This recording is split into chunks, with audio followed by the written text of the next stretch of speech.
தந்தை மகன் தூய ஆவியின் பேராலே ஆமேன். சாமுவேல் முதல் நூலிலிருந்து வாசகம். அதிகாரம் 25, இறை வார்த்தைகள் 28. என் தலைவரே, நீர் ஆண்டவரின் போர்களை நடத்துவதால் என் தலைவராகிய உமக்கு ஆண்டவர் ஒரு நிலையான வீட்டை உறுதியாக கட்டி எழுப்புவார். இது ஆண்டவர் வழங்கும் அருள்வாக்கு. இறைவா, உமக்கு நன்றி. விண்ணிலும் மண்ணிலும் பெரியவரே, உம்மை நாங்கள் ஸ்தோத்தரிக்கிறோம். ஆராதனைக்கு உரியவரே, உம்மை மகிமைப்படுத்துகிறோம். இயேசப்பா, மகிமைப்படுத்துகிறோம்.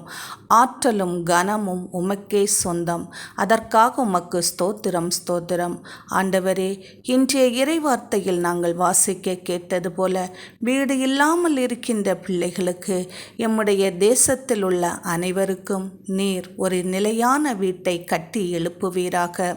அதற்கு தேவையான நிலபுலங்களையும் ஏசப்பா, அதற்கு தேவையான பணத்தையும் நீர் கொடுத்து, அவர்கள் விரும்புகிறபடி ஒரு நிலையான வீட்டை கட்டி கொடுத்து, அந்த வீடு என்றும் ஆசீர்வாதமான வீடாக இருப்பதற்காகவும் எல்லா ஆசீர்வாதங்களும் அங்கே தங்கி இருப்பதற்காக உமக்கு நன்றிகள் அப்பா. ஆமேன்.